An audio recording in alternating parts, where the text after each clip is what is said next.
Ukraine's UN Ambassador Sergiy Kyslytsya tells the UN Security Council on Tuesday that the demilitarization of Russia is well underway. Since the beginning of the invasion into Ukraine, Kyslytsya says the Russian occupiers have lost more than 17,000 military personnel, over 1,700 armored vehicles and almost 600 tanks. He also says Russia has lost 300 artillery systems, 127 planes and 129 helicopters, almost 100 rocket launcher systems, 54 air defense systems and 7 ships. Kyslytsya says that is an unprecedented blow to Moscow, where the numbers of Soviet losses in Afghanistan pale in comparison. Earlier Tuesday, Russia announced it will significantly scale back military operations near Ukraine's capital and the northern city, as the outlines of a possible deal to end the grinding war came into view at the latest round of talks. Negotiations are expected to resume Wednesday, 5 weeks into what has devolved into a bloody war of attrition, with thousands dead and almost 4 million Ukrainians fleeing the country. On March 25, the Russian Ministry of Defense announced that the first phase of the invasion of Ukraine was over. A mere month earlier, President Vladimir Putin had vowed to completely destroy Ukraine's military capabilities and to replace the Ukrainian government, which he claimed without any evidence was a neo-Nazi junta planning to commit genocide in Donbas. To that end, on February 24 the Russian army and airborne forces attempted a lightning assault on Kyiv and simultaneously launched offensives against Kharkiv, Sumy, Chernihiv, Kherson, Melitopol, Mariupol and on the line of contact in the Donbas region.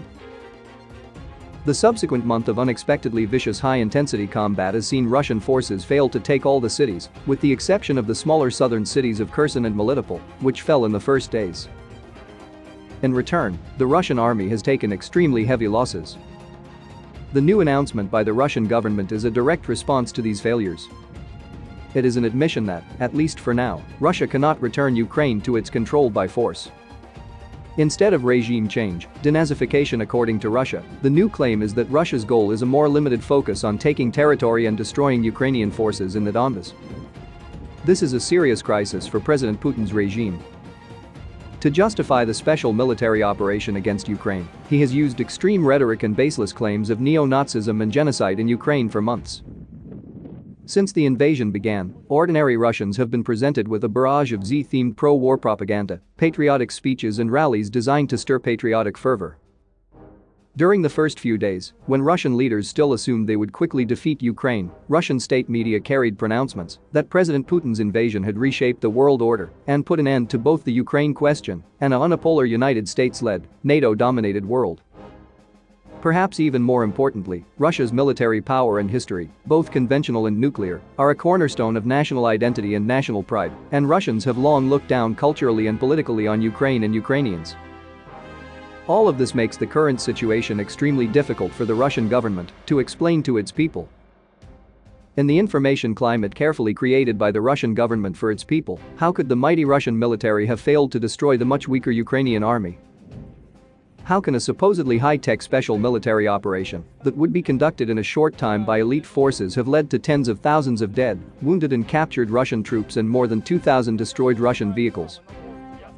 How is it that the Ukrainian people, supposedly being oppressed by an unpopular neo-Nazi junta imposed by shadowy hostile Western forces, are now fighting with fierce anger and almost total national unity against their Russian liberators?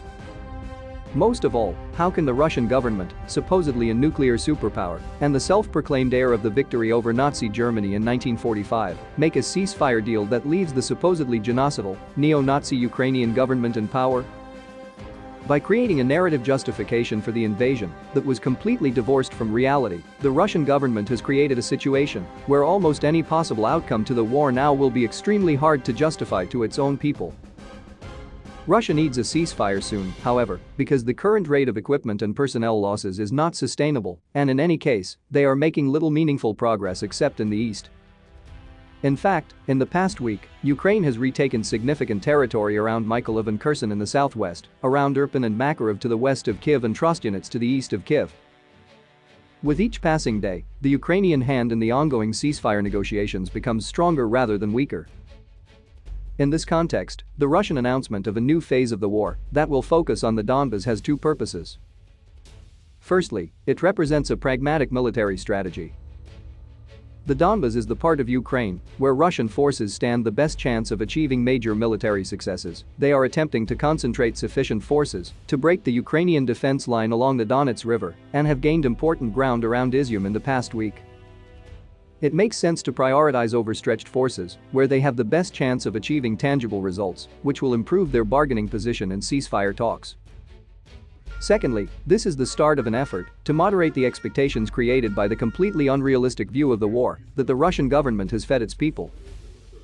Despite this, some in the Russian government seem to find it hard to accept these reduced ambitions and the reality that they imply. On March 27, the propagandist known as Putin's mouthpiece, Dmitry Kyslytsya, stated on Russian television that Russia will never cede Ukraine to anyone, it has to be part of Russia, even against Ukraine's own will. Furthermore, Russia continues to conduct missile strikes throughout Ukraine, including in Lviv in the west, and is finding it difficult to disengage its forces around Kyiv, Kharkiv, Sumy, and Kherson due to strong Ukrainian counterattacks. Therefore, while a new phase of the invasion has been announced, it remains to be seen if Russia can successfully focus on the Donbas as stated.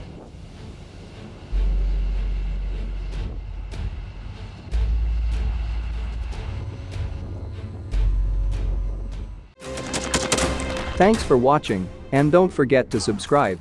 Also, if you want to support Warthog Defense, please become our member and get early access to new videos, exclusive members-only videos, and become administrator in comment section. The membership link is in the description. Rescues every day. We had a guy last week, it's 6 rescues in 6 days. You know, he's doing the job every day.